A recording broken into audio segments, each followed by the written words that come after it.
때로는 우리의 감정이 어두워서 또는 우리의 한계 안에 우리가 갇혀서 사실은 우리의 기분을 따라 우리가 하나님을 섬기고 하나님을 생각할 때가 있습니다. 그러나 하나님 모든 것을 초월하시는 분이십니다. 그래서 어쩌면 여러분이 가장 힘든 그 시간, 주님을 가장 느낄 수 없는 그 시간이 사실은 더욱 주님이 여러분 앞에 밀착되어 있는 그런 시간인 줄로 믿습니다. 그것을 우리가 믿음으로 봐야 돼요. 믿음으로 느껴야 됩니다. 믿음으로 주님과 함께 하길 주님으로 축복합니다. 아멘. 자, 많은 사람들이 각자 삶의 한복판에서 정말 치열하게 살아갑니다. 그러니까 저희 그 청설 아파트 앞에도요, 24시간 문을 닫지 않고 가족들이 돌아가면서 그렇게 이제 거의 편의점 수준으로 그렇게 영업을 하는 그런 슈퍼가 있습니다. 제가 늦은 밤이나 이른 새벽에 가끔 들릴 때가 있거든요. 굉장히 피곤한 얼굴로 이렇게 앉아있는 것을 제가 바라볼 때 정말 치열하게 살고 있구나 라는 생각을 합니다. 여러분, 이렇게 치열하게 살고 있는 많은 사람들 중에 정작 알아야 될 것을 제대로 알지 못한 채 그렇게 살아가는 사람들이 정말 많이 있습니다. 어떤 사람은 이렇게 말할지 모르겠습니다. 내가 하루 벌어서 하루 먹고 사는 사람인데 뭘 알아야 됩니까? 내 앞에 있는 앞가림 하기도 내가 매일매일 매순간 정신이 없이 살아가는데 내가 뭘 알아야 되는 것입니까? 이렇게 질문할 사람도 있을지 모르겠습니다. 제가 마치 이런 모습이 떠오릅니다. 길을 걷던 한 사람이 갑자기 막 뛰기 시작을 합니다. 그래서 앞에 가던 사람을 막 앞질러서 뛰어가는 거예요. 그러니까 뒤에서 어떤 사람이 막 뛰어오니까 이 사람도 같이 뛰면서 뒤를 돌아보는 거예요. 왜 뛰고 있는지 모른 채 동요가 돼서 같이 뛰는 거예요. 뭐 여럿이 막 뛰니까 이거 무슨 일인가 싶어서 주변에 있던 사람들이 막 뛰기 시작을 했습니다. 그래서 어떤 사람 붙잡고 당신 왜 뜁니까? 그러니까 다른 사람이 뛰었다고 이야기를 하더라고요. 그리고 또 다른 사람한테 물었습니다. 당신은 왜 뜁니까? 그러니까 사람들이 다 뛰고 있는 분위기였기 때문에 그래서 뛰었습니다.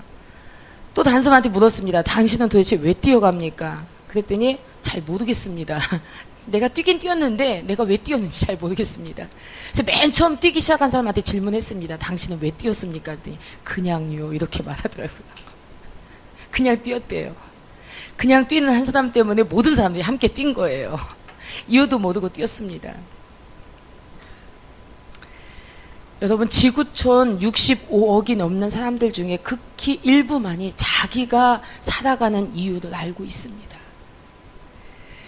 인간은 누구며, 그리고 왜 창조되었고, 그리고 인간이 이 땅에서 살아가는 이유는 무엇이며, 그리고 인간은 어디서 왔고 무엇을 할 수 있고 그리고 어디로 가는지를 안다는 것입니다. 혹시 여러분들 중에 이런 질문을 스스로 던지며 고민해 본 적이 있으십니까? 저는 주님을 만나기 전에 고민했어요. 내가 왜 살까? 죽기 위해 살까?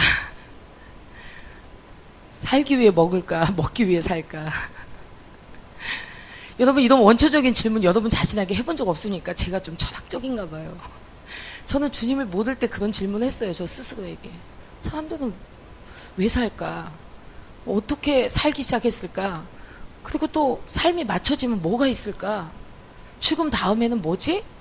저는 이런 질문을 했습니다. 안 한 척 하지 마세요. 그런 질문 많이 했을 것입니다.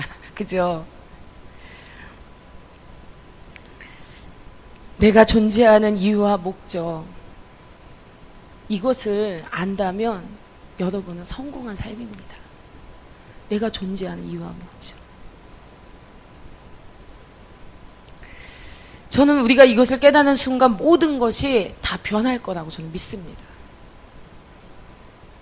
제가 성품이 확 한 번에 변하지도 않았고 삶의 모습들이 확 변하지는 않았지만 그러나 실제로 저는 제 속에서 알맹이가 변했어요. 왜 살아가야 하는지, 그리고 그 마침이 어디인지. 그러니까 이것을 알게 되니까 그 마음에 채울 수 없었던 공허함과 방황이 그쳐지는 것입니다. 사람들이 삶 속에 공허함을 느끼고 실증을 느끼고 고통을 견디지 못하고 그리고 분노를 참지 못하고 인내하지 못하고 그리고 헛된 것에 집착하는 그 모든 이유, 이 방황하는 모든 이유가요, 바로 하나님의 창조의 목적을 상실한 채 살아가고 있기 때문에 그런 것입니다. 즉 뭐냐면 살아가고는 있는데 알맹이 없이 껍질로 살고 있다는 것입니다. 하나님과 단절된 사람들은 어떤 사람들이냐? 천국을 잃어버린 사람들이에요. 여러분이 육신을 살고 있는 동안에 여러분 문제는 끊임없이 여러분 삶에 있습니다. 그것이 제가 여러분에게 해드릴 수 있는 예언이에요. 살아있는 동안에 문제는 끊임없이 있습니다. 어제의 문제가 끝났어도 오늘의 문제가 또 옵니다. 그런데 이러한 모든 문제 속에 내가 계속 휘청거리면서 휘둘리면서 살아가야 될 사람이냐? 결코 아니라는 것입니다. 하나님과 단절된 사람들은 그 마음에 평강이 없어요. 고통과 불안 가운데 삽니다. 좌절과 그리고 노동을 싫어합니다. 그런데요, 하나님 안에서 회복된 마음 안에는요, 땀을 흘리고 수고하는 것에 대한 그 이 너머에 있는 하나님이 주신 기쁨이 있습니다. 분명히 그렇죠.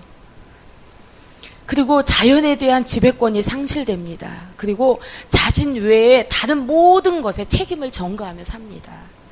그리고 탐욕을 부리죠. 그리고 상처에 심하게 모든 영역이 노출되어져서 쉽게 상처를 받습니다. 그 결과로 다양한 중독이 나타나게 됩니다.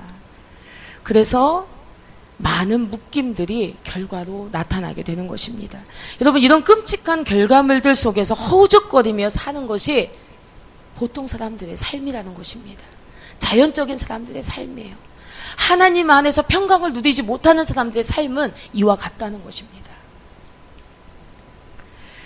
그러나 하나님께서는 창세기 3장 15절에 장차 행하실 일을 우리에게 말씀해 주셨습니다.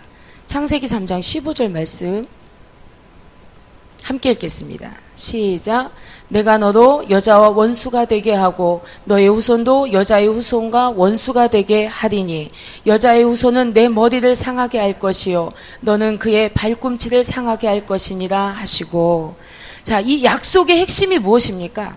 사람 위에 군림하고 있는 대적자, 이 대적자의 권세를 쳐 부숴버리고 그리고 아담이 전에 누렸던 그 권세를 되찾아줄 자손이 한 여인에게서 나온다는 말씀입니다. 자, 이로써 메시아이신 왕이 오실 것과 하나님 나라가 회복될 것을 이제 성경에 처음으로 약속을 하셨습니다. 그리고 이 약속대로 메시아인 예수 그리스도가 이제 여자의 후손으로 이 땅에 오셨습니다. 예수님은 어둠 가운데 빛으로 이 땅에 오셨습니다. 여러분, 어둠에 거하는 그러한 자들은요, 하나님 나라가 존재한다는 사실을 알지 못합니다. 사탄은 사람들의 머릿속에 거짓과 속임수를 가득 채워 넣습니다. 그래서 영적 진리를 이제 잘 알지 못하게 하고 영적인 이런 진리에 관한 한 암흑 상태를 만들어 버리는 것입니다. 그래서 그들을 통제하죠. 그래서 예수님은 선포하신 영광의 복음과 천국을 이해하지 못하도록 마음을 이제 계속 미혹시켜 버리는 것입니다. 그러니까 예수님께서 전하는 말씀을 그 당시에 복음을 들어야 될 사람들이 전혀 듣지 못했다는 사실입니다. 왜 그렇습니까? 그들의 마음을 거짓과 속임수로 사단이 그들을 통제하고 있었기 때문에 그렇습니다. 지금도 마찬가지죠. 지금도 우리가 빛 가운데로 나아가지 못하는 많은 순간 우리가 얼마나 사단의 그런 통제 가운데서 이제 무지 가운데서 우리가 있는지 모릅니다. 그래서 예수님께서는 이 땅에 오셔서 우리에게 천국에 대한 말씀을 하신 것이에요.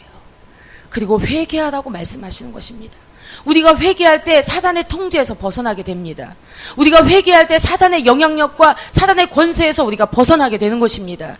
그래서 천국을 얻게 하기 위해서 우리에게 회개하라, 천국이 가까이 왔느니라, 이렇게 말씀하시는 것입니다. 그러니까 예수님께서 이 땅에 오신 이유는 분명합니다. 우리에게 천국을 회복시켜 주기 위해서, 우리에게 하나님과의 교제권을 다시금 열어주기 위해서, 하나님께로 가는 길을 하나님, 예수님께서 내주시기 위해서 이 땅에 오신 것입니다. 그럼 우리가 이 땅에 오신 예수님을 이미 영접했고, 이제 예수님 앞에 우리가 회개했고 성령을 선물로 받았습니다. 그렇다면 여러분 안에 천국이 회복된 것입니다. 여러분, 그 천국을 이제 우리가 누리고 이 천국을 전하는 삶을 살아야 됩니다. 천국을 이해하지 못하는 이러한 마음은 사단이 계속해서 미혹시키는 마음인 것입니다. 그래서 사도 바울은 그것을 이렇게 표현하고 있습니다. 고린도후서 4장 4절입니다. 고린도후서 4장 4절 말씀. 함께 읽겠습니다. 시작. 그 중에 이 세상 신이 믿지 아니하는 자들의 마음을 혼미케 하여 그리스도의 영광의 복음의 광채가 비치지 못하게 함이니 그리스도는 하나님의 형상이니라.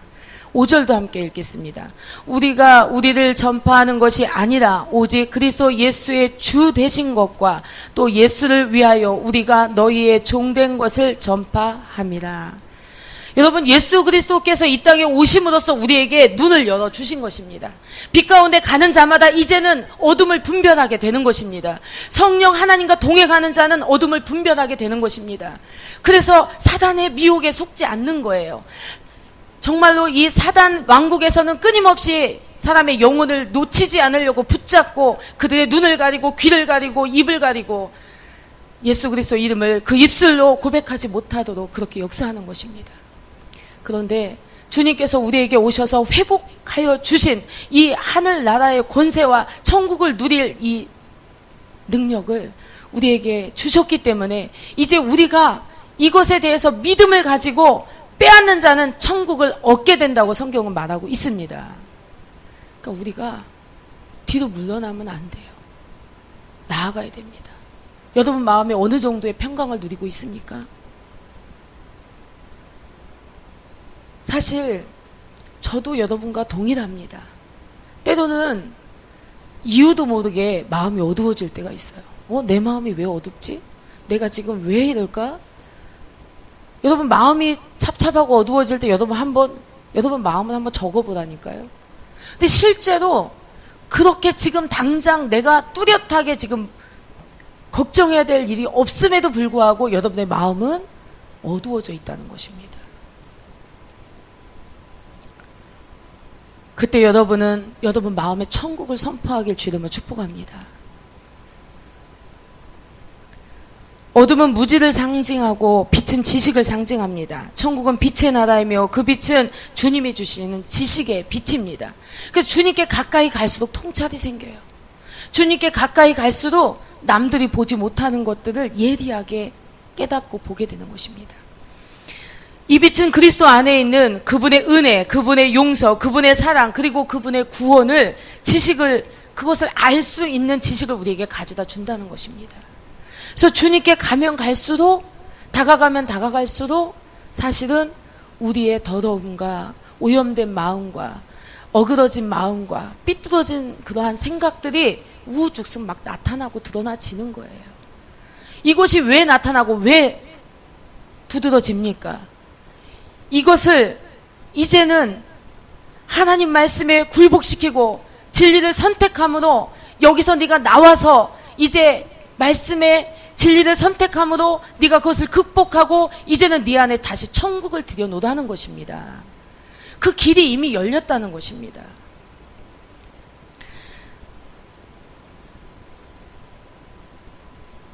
우리가 하나님 말씀에 복종하면 우리가 세상을 이기게 됩니다. 근데 우리가 하나님 말씀에 복종하기를 싫어하는 마음을 이기지를 못해요.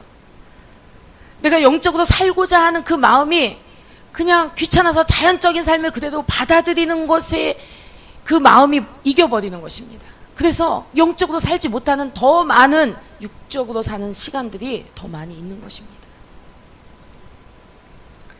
하나님께서 이미 우리 안에 예수로 말미암아 성령을 주셨습니다. 저는 이 말씀을 계속 묵상합니다. 내 안에 이미 오신 예수님, 이분이 내 안에 오셨다는 것은 내 안에 성전 삼으시고 이곳에 계셔서 그분의 의지와 그분의 목적과 그분의 뜻으로 살기를 원하신다는 것입니다. 이제 개인적인 삶은 죄입니다. 여러분, 나를 위해서 사는 삶이 죄인인 거예요. 죄입니다. 그래서 여러분이 주님을 깊이 발견하고 나면 내가 주님의 소유임을 온전히 깨닫고 그분이 나의 주 되심을 온전히 깨닫게 되면 여러분, 거기서부터 본질적인 회개가 나오기 시작하는 거예요. 그것을 인정하기 전에 모든 삶은 여전히 은혜는 받은 것 같고 여전히 내가 하나님의 그 속에서 있는 것 같지만, 그러나 주님이 주인 되기 이전에 그러한 신앙생활의 삶은 다 자기를 위한 삶일 뿐입니다. 그리고 그것은 죄의 길이에요. 여러분, 이제 여러분 자신이 원하는 삶을 살아서는 안 됩니다. 이제는 내 안에 다시 사신 예수 그리스도, 그분을 믿는 믿음 안에서 살아야 될 줄로 믿습니다. 그분이 내 안에서 강권하시는 그분의 음성을 귀를 기울이고 들어보세요. 내가 어떻게 살기를 원하시는지, 내가 무엇을 선택하길 원하시는지, 내가 어떤 방향으로 가길 원하시는지. 근데 그것이 나를 위한 가장 축복된 삶이라는 것입니다. 내가 혼자 사는 삶은 생명이 없어요. 내가 나를 주장하는 삶은 생명이 없어요. 주님이 나를 주장하셔야 되고 그분의 목적에 나를 사용해 주셔야 됩니다. 그분께 내어드리는 삶을 살아야 됩니다. 그게 누가 됐든. 이전에 많은 사람들은 하나님께 평생 헌신해야 될 사람은 주의 종뿐이라고 생각을 합니다. 아니요, 그렇지 않습니다. 태양이도 우진이도 지연이도 원겸이도 다 주를 위해 살아야 됩니다. 다 그분께 붙들려서 살아야 되고 그분의 영광을 위해서 살아야 됩니다. 이것이 창조의 목적이고 여러분이 살아가는 이유입니다. 나는 안에 내가 살아가는 이유. 그것이 목적이 아니라면 여러분은 다 공허한 마음을 채울 길이 없을 것입니다. 그것이 목적이 아니라면 여러분의 삶은 끊임없는 방황과 사단의 수많은 미혹 속에서 이리 흔들 저리 흔들 계속 갈팡질팡하면서 방황하는 삶을 살 뿐입니다. 내가 살아가는 이유, 내가 왜 살아야 되는지, 내가 왜 공부해야 되는지, 내가 왜 열심히 일해야 되는지, 내가 왜 최선을 다해야 되는지, 그 목적이 예수 그리스도가 아니라면 여러분은 공허할 뿐입니다. 그것이 여러분에게 만족을 주지 않을 것입니다.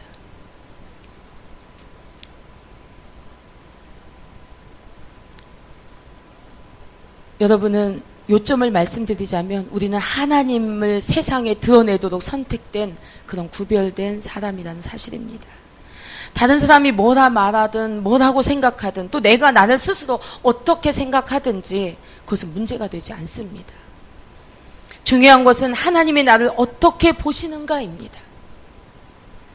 제가 어제 토요중보기도에 나와서 기도를 하는데 여러분, 우리가 하나님 앞에 나아갈 때 어느 만큼 어떤 마음으로 나아갑니까? 근데 저도 하나님께 나아가서 기도를 하는데 사실 제가 어제 뭐 그렇게 충만한 상태가 아니었음에도 불구하고 하나님의 음성이 들리기 시작을 했습니다. 근데 주님이 너는 누구다? 라고 말씀하시는 거예요. 근데 그게 무슨 말이냐면 너는 사단의 무릎을 꺾는 자여야 된다. 너는 사단의 무릎을 꺾는 자다. 근데 제가 사단의 무릎을 꺾는 것을 주님이 믿으시는 거예요.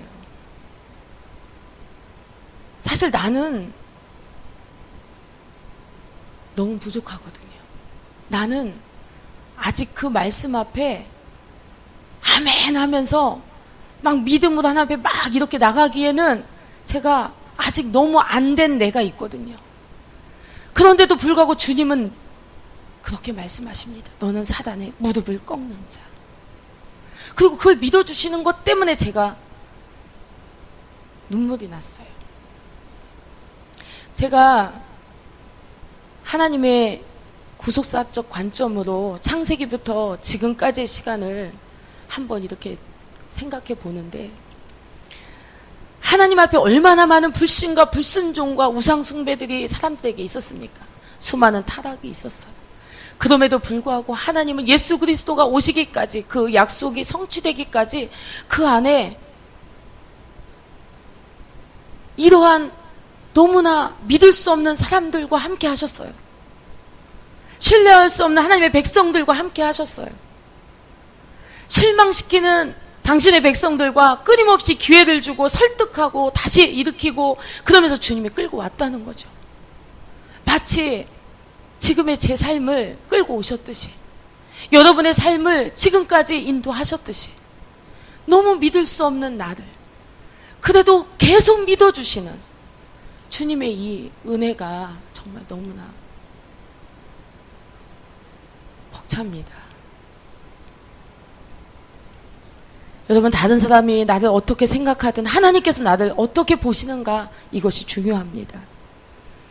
하나님은 우리를 이 땅을 다스리는 통치자로 보십니다. 이미 우리의 내면에는 하나님의 그 원계획을, 그 목적을 완수하는 데 필요한 모든 것을 성령을 통해 우리에게 이미 주셨다는 것입니다. 여러분 안에 이 가능성들을 막 깨워야 돼요. 잠자고 있는 이 휴면 상태에 있는 하나님의 자질들을 막 일으켜야 돼요. 우리 공동체 안에서 막 불러 일으켜야 돼요. 그래서 우리 공동체가 생명의 공동체가 되며 세상을 이기고 세상 위에 세상을 다스리는 그런 공동체가 되어야 될 줄로 믿습니다. 우리 한번 서로 인사할까요? 당신은 불가능한 일을 하도록 부르심을 받았습니다. 이미 노년에 접어든 아브라함과 사라는 자녀를 낳을 수 있는 그런 나이가 훨씬 지났습니다. 그랬는데도 하나님께서 너는 아들을 낳을 것이며, 따라하겠습니다. 너는 아들을 낳을 것이며, 이렇게 보신다는 거죠. 이렇게 말씀하신다는 거죠. 그리고 자녀 하나 없는 이 아브라함에게 너는 큰 민족을 이룰 것이다, 이렇게 말씀하셨어요. 하나님 안에서 절망이 없어요. 하나님 안에서 모든 게 소망이에요. 어떤 환경도 다 소망입니다. 좌절되게 하는 모든 상황과 모든 형편이 다 소망입니다. 그 안에서 역사하실 하나님이 살아계시기 때문에, 그리고 그 하나님이 우리를 향해서 하나님의 의미를, 하나님의 뜻을, 하나님의 목적을 선포해 주시기 때문에, 여러분, 기드온의 가족은 이스라엘 지파 중에 가장 미약했습니다. 그리고 가장 어렸던 이 기드온에게 하나님께서는 뭐라고 불렀습니까? 큰 용사여. 그리고 그를 사용하여 약탈자 이 미디안의 이 소나기에서 하나님의 백성들 구원하도록 그를 사용했습니다. 여러분, 나는 너무 부족해서 하나님이 사용할 수 없습니까? 나는 아직 너무나 준비가 안 돼서 하나님이 나는 사용할 수 없습니까? 절대 아니라는 것이죠. 하나님은 우리들 중에 누구도 다 사용할 수 있습니다. 가족들이 보기에 다윗은 그저 양떼나 치기에 정말 알맞은 어린 소년이었습니다. 근데 하나님은 어떻게 보셨습니까? 그를 이스라엘의 왕으로 보셨습니다. 그래서 하나님께서는 사무엘을 보내서 그에게 왕의 기름을 부으셨다는 것입니다. 또 요셉이 이집트에서 노예로 살아갈 때 하나님은 그를 통치자라고 말씀하셨습니다. 그를 파라오 다음 가는 자리에 이 총리의 지위에 하나님께서 앉히셨습니다.